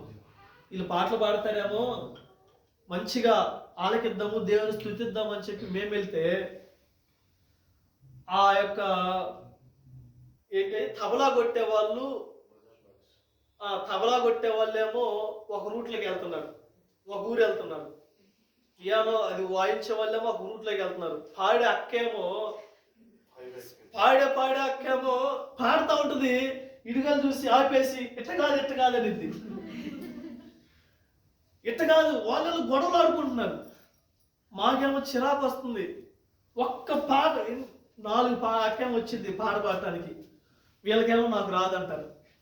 మ్యూజిక్ టీమ్ ఇది రాదన్నా అని ఒక పాట పాడటానికి, స్టార్టింగ్ పాట పాడటానికి 7 పాటలు మార్చారండి. హలో పాడటం సరిగా లేకపోవటం ఆపేయటం. ఇలా ఇటు పోతారు. వాళ్ళందరికీ ఒక మాట లేదు. ఎందుకంటే వాళ్ళందరూ మ్యూజిక్ వాయించాలి కాబట్టి ఒక ఉద్దేశంతో అందరూ కలిసిగట్టుగా ఉంటే అక్కడ మ్యూజిక్ నడిపించబడింది. ఆ అడిపోతున్నారు. పాస్టర్ గారు ఆలోచించి ఏమన్నారంటే, మీరు పాటలు పాడొద్దు, మా సంఘస్థులు పాడతారులే అన్నారు. ఆయన ఇంకా మాట అన్నారంటే, మా సంఘస్థులు గొప్ప సింగర్లు ఉన్నారన్నాడు. అక్కడ కూర్చుంది, వాళ్ళు అక్కడ కూర్చున్నారు. వాళ్ళకి ఉండి వాయించే వాళ్ళు కూడా వెళ్ళిపోయారు. గణపట్ల, ఎందుకంటే ఒక మాట మీద నడిపించబడట్లాడ. నా ప్రియమైన సంఘము జీవము కలిగిన సంఘము ఎలా ఉంటుందంటే ఏక మనస్కులై ఉండాలి. ఎప్పుడైతే ఏమండి ఏక మనస్కులై ఉంటారో అటు ఇటు చల్లా చెదరై ఉండటం ఉండదు. వాళ్ళ జీవము అనేక బిడ్డల మీదకి వెళ్తుందండి. నా ప్రియమైన సంఘమా, అలాంటి సంఘముగా ఉన్నారు. అప్పుడు అలాంటి బిడ్డలుగా సంఘం నడిపించబడింది కాబట్టి 3,000 మంది ఆత్మలు రక్షించబడినా సంఘం ఇంకా విస్తారంగా పెంచుతున్నా నా ప్రియమైన సంఘమా ఏక మనస్కులై ఉన్నారు కాబట్టి సంఘము నానాటికి అభివృద్ధి పరుస్తూ ఉందండి. సంఘములో ఏక మనస్కులై ఉండాలి, ఒకరినొకరు అర్థం చేసుకునే స్వభావం ఉండాలి. అక్క, చెల్లి, తమ్ముడా అంటూ మంచి మనస్సాక్షి కలిగి ఒకే ఆలోచన కలిగి ముందుకు వెళ్ళాలండి. ఇప్పుడు డెకరేషన్ ఉంది, ఒకే ఆలోచనతో వెళ్తుంది అనుకో, ఎట్లా వెళ్ళింది 4-5 ఆలోచనలు అనుకో, ఒక్కొక్క రూమ్ ఒక్కొక్కరు కట్టుకుని వెళ్తారు. అవునా కదా? కుటుంబాలు కూడా అంతేనండి. కుటుంబంలో కూడా కూర్చొని ఎందుకు ఆలోచన చేస్తారు అంటే కుటుంబము గొడవలు పడకూడదని చెప్పి. నా ప్రియమైన సంఘమా, ఏకము ఎలా వస్తుందంటే సంఘములో ఒక మాట చూపిస్తాను. ఎస్కేల గ్రంథము 11వ అధ్యాయము 19వ వచనం చదవండి. నాకు ఈ వచనం అన్న చెప్పినట్టున్నారు. వారు నా కట్టడలను నా విధులను అనుసరించి గైకొనున్నట్లు నేను వారి శరీరములో నుండి రాతి గుండెను తీసివేసి వారికి మాంసము గుండెని ఇచ్చి వారికి ఏక మనస్సును కలుగజేసి వారి యందు నూతన ఆత్మ పుట్టింది. చాలండి. ఏక మనస్సు ఎలా వస్తుంది అంటే ఏమండి, రాతి గుండె ఉండకూడదు. ఎవరిలో అయితే మార్చుకునే స్వభావం ఉండదో, ఎవరైతే దేవుని వాక్యానికి లోబడరో, ఎవరైతే తగ్గి ఉండరో, ఎవరైతే ఏమండి సమాధానం పడరో, ఎవరైతే సేవకులకు గౌరవం ఇవ్వరో, నా ప్రియమైన సంగమా, వారిలో రాతి గుండె మాత్రమే ఉంటుంది. దేవుని వాక్యం అది కాదు. రాతి గుండె కాస్త మాంసపు గుండెగా మార్చబడాలి. తగ్గాలండి. ఒకప్పుడు నేను ఇదిగో ఇలా ఉండవని అవేమి పనికిరావు. నీవు దేవుని సంఘమై ఉన్నావు, జీవము కలిగిన సంఘంలో నడిపించబడుతున్నావు. నీ బలమో నీ శక్తో నేనో అని కాదు, దేవుని బలము నడిపించబడాలి. దేవుని మాట ఏమండి, అది ఏక మనస్సుతో ఆలోచిస్తూ ఉండాలి. ఏక మనస్సుగా అందరూ ఇది దేవుని సంఘం, దేవుని యొక్క నడిపింపు అని చెప్పి ఒకే మనస్సుతో నడిపించబడాలి సంఘము. అప్పుడు సంఘమా, ఎవరి జీవితంలో అయితే తగ్గింపు తరం ఉంటుందో, ఎవరి జీవితంలో అయితే ఏమండి దేవుని వాక్యానికి లోబడతారో, ఎవరైతే ఒకరినొకరు ప్రేమించుకుంటారో, ఎవరైతే సహోదర ప్రేమికులు ఉంటారో, వారిలో మాత్రమే తగ్గింపు తరం ఉంటుంది. వారు ఏక మనస్కులై నడిపించబడతారు. నా ప్రియమైన సంఘమా, ఏక మనస్సు గురించి ఒక 3 విషయాలు నేను జ్ఞాపకం చేస్తాను. ఇలాంటి సంఘము ద్వారా నడిపించబడ్డారు ఆ యొక్క మొదటి శతాబ్దంలో ఉన్నవాళ్ళు. అప్పుడు అనేక అద్భుతాల కార్యాలు జరిగింది. ఎందుకంటే ఏకముగా ఆ సంఘము నడిపించబడుతుంటే ఎన్నో గొప్ప కార్యాలు చూస్తామండి మనం.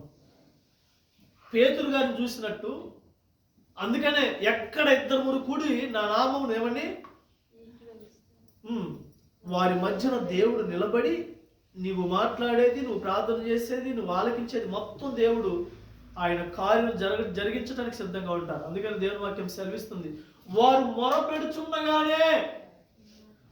మొరపెడుచుండగానే కార్యాలు పొందుకున్నారంట. గొప్ప గొప్ప కార్యాలు పొందుకున్నారంట. మొర పెట్టడం అయిపోలేదు, ఇంకా మొర పెట్టడం ఉన్నప్పుడే దేవుడు ఆమేన్ అని పలికాడంట.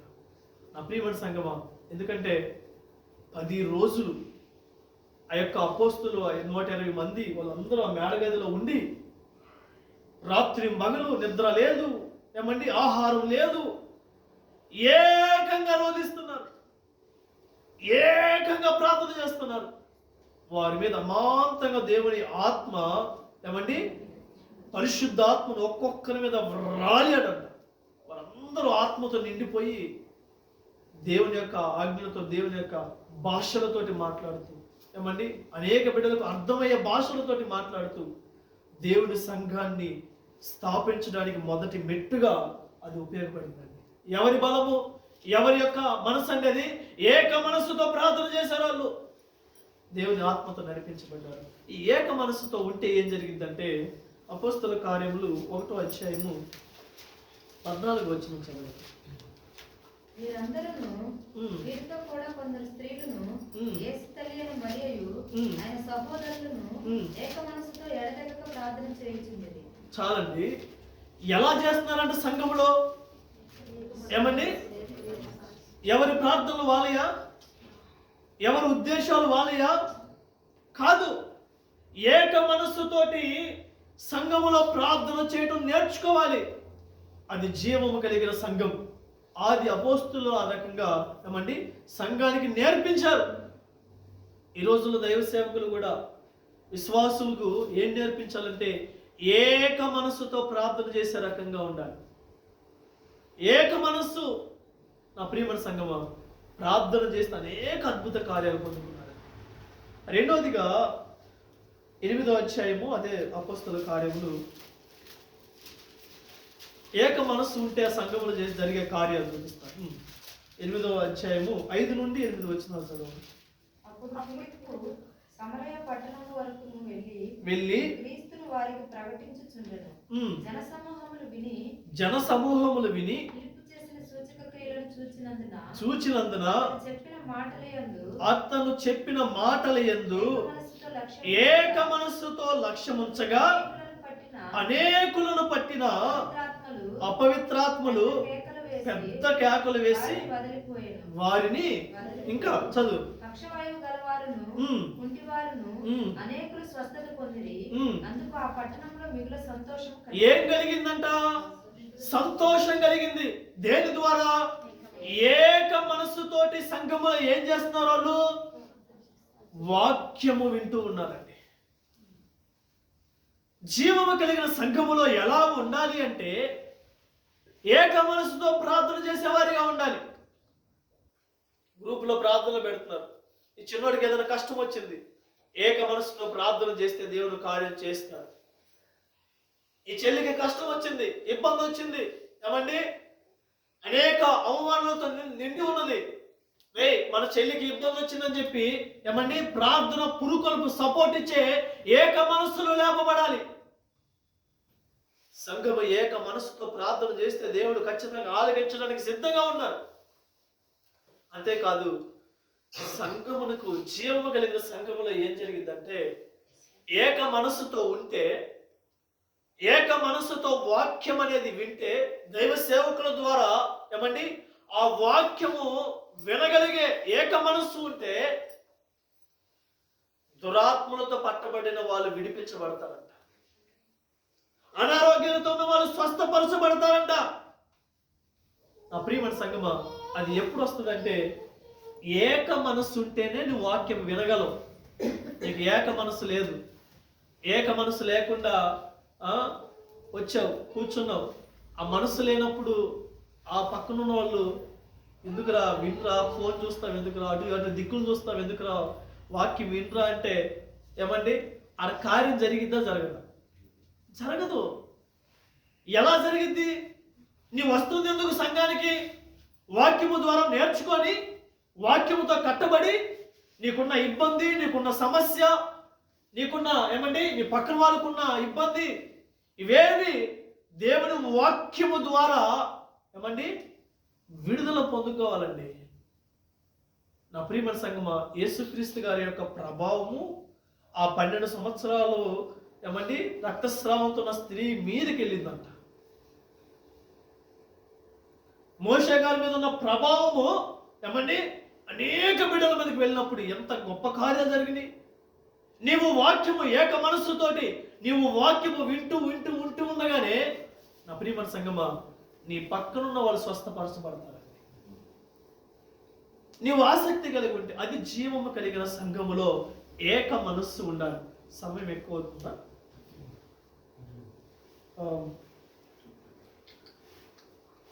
రెండోదిగా చూసుకుందాం. సంఘములో జీవము కలిగిన సంఘములో ఆది అపోస్తలులు ఏం నేర్పించారంటే సంఘము ఏక మనస్సుతో ఉండాలి, ఏక మనస్సుతో ఉంటే ప్రార్థన నడిపింపు ఉంటుంది. ఏక మనస్సు ఉంటే వాక్యము వినగలిగే చెవులు, ఏమండి, వాక్యము విస్తారంగా పంచిపెట్టడం ద్వారా అనేక బిడ్డలు స్వస్థపరచబడతారు. అనేక గొప్ప కార్యాలు అక్కడ జరుగుతూ ఉంటుంది. నా ప్రియమైన సంఘమా, రెండోదిగా జీవము కలిగిన దేవుని సంఘములో ఎలా ఉండాలి అంటే, ఎందుకు ఉండాలి అంటే, నెహెమ్యా గ్రంథము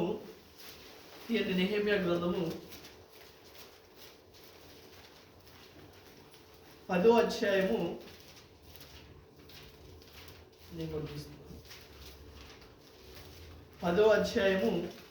28వ వచనం చదవండి. అయితే జనులలో మిగిలిన వారు అనగా దేవుని ధర్మశాస్త్రమునకు విధేయులగునట్లు దేశపు జనుల్లో ఉండకుండా తమ్మును తామును వేరుపరచుకొనిన యాజకులు, లేవీలు,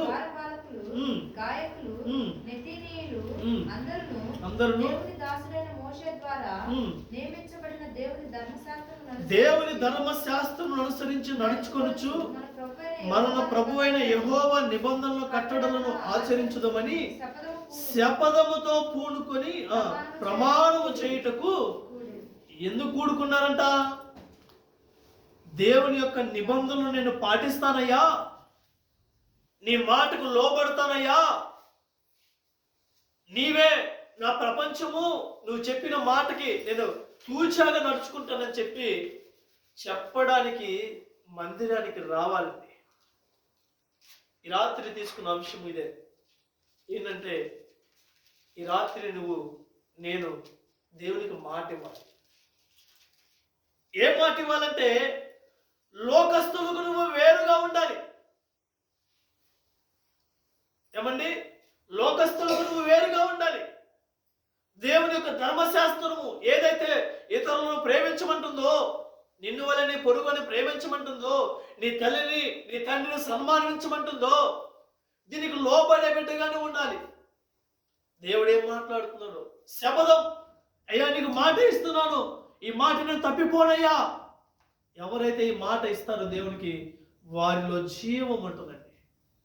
నా ప్రియమైన సంగమా, అపోస్తులు ఏం నేర్పించారంటే, సంఘానికి దేవుని యొక్క ధర్మశాస్త్రాలు, కట్టడాలు ఏ రకంగా అనుసరించి నడుచుకోవాలో విశ్వాసులు వారికి వారిగా దేవుని ఎదుట శపథం చేశారండి.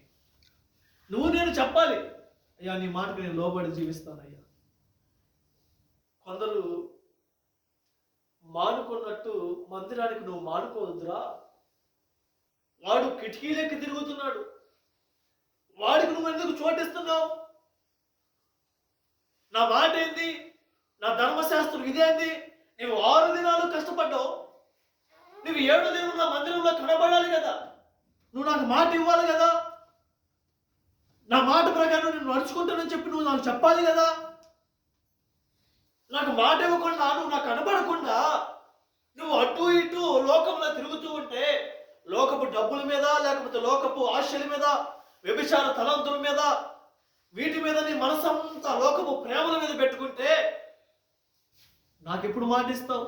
నన్ను ఎప్పుడు కలుసుకుంటావు? నేను ఎప్పుడు నీకు సహాయం చేయగలను? నా ప్రియమైన సంగమా, దేవునికి మందిరానికి వచ్చిన తర్వాత వెంటనే ఈ సంవత్సరం అడుగు, ఈ సంవత్సరం రాబోయే సంవత్సరంలో నేను ఏ రకంగా నడుచుకోవాలి ప్రభువా? నీకు మాట ఇస్తున్నా, నేను లోకస్తులుగా నేను ఉండను, లోకంలో సమయాన్ని వృధా చేసుకునే వారిగా నేను ఉండను, జీవము కలిగిన మందిరములో జీవము కలిగిన ఆత్మవలే నేను ఉంటానని చెప్పి దేవునికి మాట ఇచ్చేవారిగా ఉండాలండి.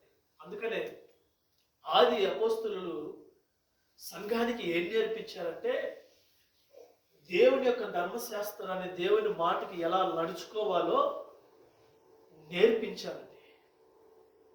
అందుకు మందిరానికి రావాలి. మూడోదిగా చూసుకుంటే, కొరింథీయులకు రాసిన మొదటి పత్రిక 11వ అధ్యాయము, నేను స్పీడ్కి వెళ్ళిపోతాను ఇంకా. 11వ అధ్యాయము 27వ వచనం చదవండి. మీకు తెలిసిందే. ఎవడు అయోగ్యంగా ప్రభు యొక్క రొట్టెను తినునో లేక ఆయన పాత్రలోనిది త్రాగునో వాడు ప్రభు యొక్క శరీరమును గూర్చి రక్తమును గూర్చి అపరాధి అగును.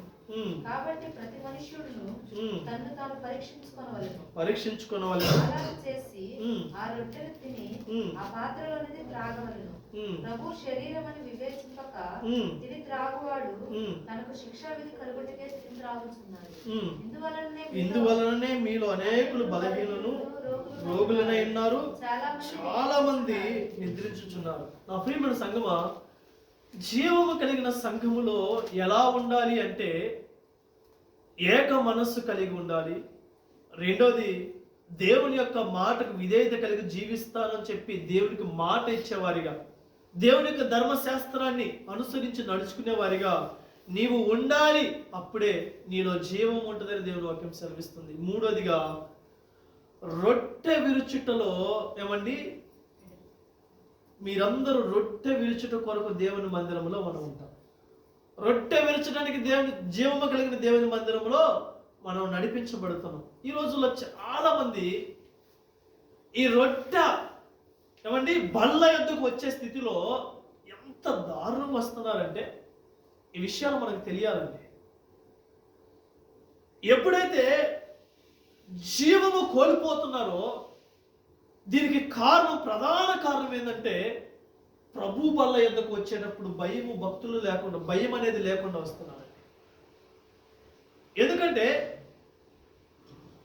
ఈ లోకములో సంఘములో ఎవరైతే త్రాగుడికి బానిసై ఉంటారో, ఎవరైతే వ్యసనాలకు లోనై ఉంటారో, ఏమండి సమయాన్ని వృధా చేసుకుంటూ వ్యభిచారంతో పట్టబడి చెడ్డ ఆలోచనలతోటి ఇతరులతోటి సమాధానం లేకుండా, కుటుంబంలో సమాధానం లేకుండా, దేవునితో సమాధానం లేకుండా ఇట్టి పరిస్థితుల్లో ఉంటారో వారు బల్ల యొద్దకి రావద్దు. నా మాట కాదు, దేవుని మాట. ఎందుకు చెప్పనా, చాలా మంది అనారోగ్యాలతోటి పడిపోవటానికి కారణం ఇదేనండి. మనం అనుకుంటాం ఏముందిలే, చిన్నదే కదా అని చెప్పి మనము దాన్ని కొంచెం అడ్డు పక్కన పెట్టేసి వచ్చి ప్రభు బల తీసుకుంటాం. కానీ మీరు అక్కడ చేస్తుంది ఏంటంటే, మీరు తీసుకుంటుంది ఏదో రొట్టె లేకపోతే ద్రాక్షారసం కాదు, దేవుని కార్చిన అమూల్యమైన రక్తం. ఎందుకంటే ఫర్ ఎగ్జాంపుల్ యోధాని తీసుకుందాం. యోధా ఎప్పుడైతే ఆ రొట్టె తిని ద్రాక్షారసం తాగిన వెంటనే తన మనసు బాగలేదు. అంతకుముందు తన మనసు బాగలేదు. తన మనసు చెడ్డ ఆలోచనలతో నింపబడి ఉంది, చెడ్డ తలాంతులతో నింపబడి ఉంది. ఏమండి చెడ్డ మనస్సుతో నడిపించబడుతున్నాడు. ఆ మనసుతోనే ఏమండి ప్రభు బల్ల యొద్దకు వచ్చి ఆ ప్రభు బల్లలో ఎప్పుడైతే పాలు భాగస్తులైతే రొట్టెని తీసుకున్నాడో వెంటనే అపవిత్ర ఆత్మ ఏమండి వాడి లోనికి వచ్చేసి. ఎందుకు ఈ మాట సెలవిస్తున్నానంటే, ఆది ఏమండి అపోస్తులకే అంత స్థితిలో ఉంటే మనం ఎంతటి వారం ఒక భయం లేకుండా, ఒక భక్తి లేకుండా, ఏమండి దేవుని యొక్క శరీరాన్ని తీసుకుంటున్నాము, దేవుని యొక్క రక్తాన్ని తాగుతున్నామన్న ఆ ఉద్దేశం అనేది లేకుండా ఏముందులు ఇచ్చేస్తున్నారు కదా అందరూ వెళ్తున్నామంటే అలా చెయ్యొద్దు. చాలా మంది రోగస్తులు అవడానికి కారణం ఇదేనండి. నా ప్రియమైన సంఘమా, జీవము కలిగిన దేవుని సంఘమును ఎలా ఉండాలి అని ఆ అపోస్తులు నేర్పిస్తున్నారంటే, మీరు ఎట్ట పడితే అట్ట మందిరంలో బల్ల యొద్దకు రావద్దు అని చెప్పి గద్దిస్తూ ఉన్నారండి. నా ప్రియమైన సంఘమా,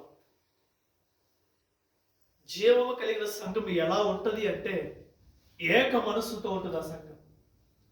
జీవము కలిగిన సంఘం ఎలా ఉంటుందంటే దేవుని యొక్క ధర్మశాస్త్రమును అనుసరించి నడుచుకోవడానికి దేవునికి మాట ఇచ్చే వారిగా ఉంటారు, దేవుని మాటకే లోబడి ఉంటారు. జీవము కలిగిన సంఘములు ఎలా ఉంటారంటే పాపముతోటి బల్ల యొద్దకు రారండి. నా ప్రియమైన సంఘమా, అక్కడే నీ అన్న మీద కోపం ఉంటే లేకపోతే నీ కుటుంబం మీద కోపం ఉంటే, నీకు మనస్పర్ధలు ఉంటే, నువ్వు మొదట వెళ్ళి అక్కడ సమాధానం పడి వచ్చి ప్రభు బలలో మీరు పాలు భాగస్తులు అవ్వండి అని చెప్పి దేవుని ఎందుకు ఊరికే చెప్పలేదు? నా ప్రియమైన సంగమా, లోకములో నేను ముగిస్తున్నాను. చాలా విషయాల్లో నేను ఈ విషయంను దైవ సేవకులతోటి లేకపోతే ప్రభుతోటి కూర్చున్నప్పుడు చాలా భయం వేస్తుంది. ఎందుకంటే నా యవనస్తులు, మనం అందరూ యవనస్తులు, లోకములో ఈ మహాపట్టణంలో ఉండి బయట తిరుగుతున్నారు. తెలిసి తెలియక బిడ్డలు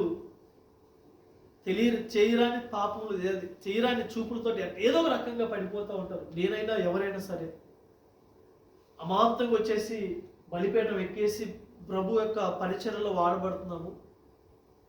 దీని ద్వారా చాలా నష్టాలు జరుగుతున్నాయి. వాళ్ళు గమనిస్తున్నారు లేదు? యవనస్తులైన యవనస్తురాలైన చాలా నష్టాలు జరుగుతున్నాయి. చాలామంది కుటుంబాల్లో సమాధానం లేకుండా పోతుంది. చాలా కుటుంబంలో అనారోగ్యాల పాలవుతున్నారు.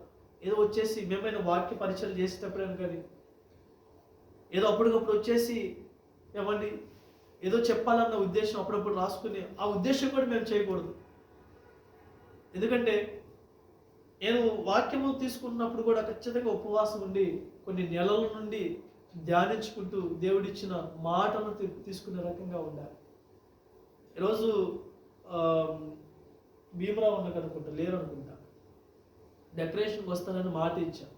డెకరేషన్ చేయాలి 5:30కు 6ంటికి వస్తానని.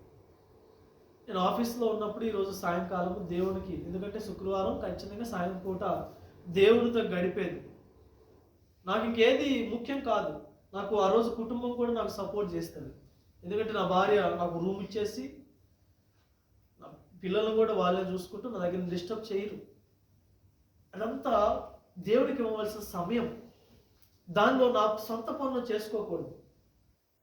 నా సొంత వాటి మీద, ఎందుకంటే ఇచ్చేదే కొద్ది సమయం. ఆయనకి ఇచ్చే సమయం కంటే ఇంకేది నాకు ఎక్కువ కాదు. ఇది డెకరేషన్ అయినా లేదైనా ఏదైనా సరే, దాని తర్వాతే ఏదైనా. అవసరమైతే నేనేం ప్రార్థన చేశానంటే 1 గంటలో దేవదూతలు వచ్చి మొత్తం నిర్మించేస్తాయి అన్నట్టుగా మనం ముందుకు సాగాలి. నా ప్రియమైన సంగమా, ఎందుకు అంటే మేము వాక్య పరిచయం చేసేటప్పుడు కూడా దేవునికి మొదట సమయం ఇచ్చి, కొద్ది సమయం అయినా సరే వేరే పనులు ఏం పెట్టుకోకుండా దేవునికి విలువనిచ్చి ముందుకు కొనసాగే రకంగా ఉండాలి. అందుకనే శనివారం రండి, సిద్ధపడండి, పరిచారకులైనా సిద్ధపడండి, కొంచెం ముందొచ్చి సిద్ధపడండి. మన సంఘంలో చాలా దైవ సేవకులకు మనం రెస్ట్ ఇచ్చేవారిగా ఉండాలి. ఎలా అంటే దైవ సేవకులు వాక్యానికి పంచుకునే ముందు ఆయన ఎన్నో ఆలోచనలు ఉంటే నేను గమనిస్తూ ఉంటాను. సౌండ్ సిస్టమ్ ఆయన మెయింటైన్ చేసుకోవాలి, కెమెరాలు ఆయన మెయింటైన్ చేసుకోవాలి, డ్రమ్స్ ఆయన మెయింటైన్ చేసుకోవాలి, ఎవరికి పాట ఇవ్వాలి, ఎవరికి ఏమి ఇవ్వాలి, ఏమైనా అన్నీ ఆయన మెయింటైన్ చేసుకోవాలి. దీని ద్వారా నడిపింపు అనేది త్వరగా రావడానికి కొంచెం ఇబ్బందికరంగా ఉంటుంది. ఎందుకంటే మనుషులు కాబట్టి. ఎందుకంటే మేము ఇక్కడికి వచ్చిన తర్వాత కూడా దేవుని నడిపింపు కోసం నేను ప్రార్థనలో ఉండి డైరెక్ట్గా బలిపీఠం మీదకి వచ్చేస్తాను. మనిషితో మాట్లాడటానికి కూడా ఇష్టపడను. ఎందుకంటే అప్పుడు దాకా దేవునితో మాట్లాడి దేవుడు చెప్పిన మాటలు దేవుని యొక్క అభిషేకంతో నింపబడి ఉంటాం కాబట్టి ఏ మనిషితో మాట్లాడకుండా బలిపీఠం ఎక్కే రకంగా నేను చూసుకుంటాను. అది నాకు దేవుడు నేర్పించింది. నా పూర్వీకులు, సంఘస్థులు దేవుని వాక్యం నేర్పించింది. అది నా ప్రియమైన సంగమా, జీవము కలిగిన మందిరంలో ఏదో ఒక పని చేసేవారిగా మనం ఉండాలి. ఏదో ఆశామాటకు వచ్చేసి నేను ముగించా కానీ చాలా పాయింట్లు ఉంటే గబగబ చదువుకొని వెళ్ళిపోతాను. ఎలా ఉండాలంటే దేవుని యొక్క జీవము కలిగిన మందిరంలో దేవుని యొక్క దయ పొందుకునే రకంగా మనం ఉండాలి. దేవుని స్తుతించే వారిగా మనం ఉండాలి. ఏదో ఆచారంగా వచ్చేసి ఆయన దయ పొందుకున్నామంటే నాకు వచ్చేసింది అంటే అట్లా రాదు. నా ప్రియమైన సంగమా, జీవము కలిగిన దేవుని యొక్క మందిరంలో బిడ్డలు ఎలా ఉండాలంటే కష్టపడే బిడ్డల వల్లే ఉండాలి. ఏక మనస్కులై ఉండాలి. దేవుని యొక్క ధర్మశాస్త్రానికి ఏమండి నడిపించబడే వారిగా ఉండాలి. ప్రభు బలలో యోగ్యులుగా చేతులేసే వారిగా మనం ఉండాలి. అప్పుడే జీవము కలిగిన మందిరముగా, సంఘముగా మనం నడిపించబడతాం. నాకు అప్పుడప్పుడు అనిపించింది, ఆడపిల్లలు వీళ్ళందరూ మంచి సావాసముతోటి, లేకపోతే మగపిల్లలు మంచి సావాసముతోటి పరిచర్య మంచిగా చేసుకోవచ్చు అనిపించింది. కానీ ఒకరికి ఒకరు లేకపోతే అక్కడ కోఆర్డినేషన్ అనేది మిస్ అవ్వడానికి కారణం ఏంటంటే ఏక మనస్సు మిస్ అయిపోతుంది. అట్టి స్థితిలో మనం ఉండకూడదు. సంఘము గురించి ఏక మనస్కులై ప్రార్థన చేసేవారిగా ఉండాలి. అట్టి స్థితిలో ఉంటే సంఘము నడిపించబడింది. మన దైవ సేవకులకి రెస్ట్ ఇస్తూ, దైవ సేవకుల్ని ఇంకను అనేక బిడ్డల గురించి ప్రార్థన చేయడానికి, ఆయన ఇంకను వాక్యములో నడిపించబడడానికి, మేమైనా నడిపించడానికి స్త్రీలు బాధ్యత స్త్రీలు చేయాలి, యవనస్తుల బాధ్యత యవనస్తులు చేయాలి. ఇది సంఘపు క్రమం. ఎవరు ఒప్పుకున్నా ఒప్పుకోకపోయినా అది మనమే గ్రహించాలి. అట్టి కృప, అట్టి జీవము మన సంఘములో నడిపించబడుగాక. చిన్న మాట ప్రార్థన చేసుకుందాం.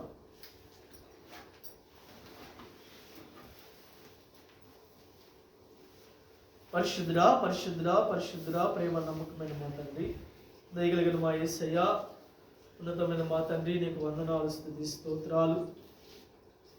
నిజంగానే ఈరోజు సంఘాలు చాలా ఉన్నాయి, కానీ సంఘాల్లో జీవము లేకున్నదయ్యా. మా సంఘములో జీవము కలిగి ఉండాలి. మేమందరము దేవా నీ ఆత్మతో, నీ సజీవమైన జీవముతో నడిపించబడాలి.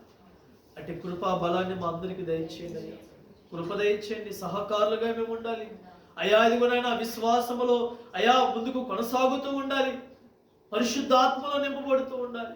మా పని అయానైనా అయా మాకు ఇచ్చిన బాధ్యత, మాకు ఇచ్చిన నైనా పరిచర్యలను నమ్మకస్తులుగా కొనసాగుటకు కృప దయచేయమని, మా సంఘాన్ని బలపరిచి ముందుకు నడిపించమని, ఎక్కడైనా మేము తీర్మానం చేసుకొని సంవత్సరంలో నాయన ఎదుగునైనా కష్టపడే బిడ్డలుగా, సంఘములో అయా కష్టపడే బిడ్డలుగా, కుటుంబాల్లో కష్టపడే బిడ్డలుగా, సమాజంలో కష్టపడే బిడ్డలుగా, జీవము కలిగిన బిడ్డల వల్ల మేము కొనసాగుటకు కృప దయచేయమని వేడుకుంటూ, నీకే స్తోత్రం. విత్తబడిన ప్రతి వాక్యాన్ని దేవ మా యొక్క జీవితాల్లో నీరు కట్టి ఫలింపచేయమని వేడుకుంటూ, నీకే స్తుతి, మహిమ, ఘనత, ప్రభావం చెల్లించుకుంటూ యేసు నామములో చిన్న ప్రార్థన సమర్పించి అడిగి వేడుకొని పొంది నామ తండ్రి. ఆమేన్.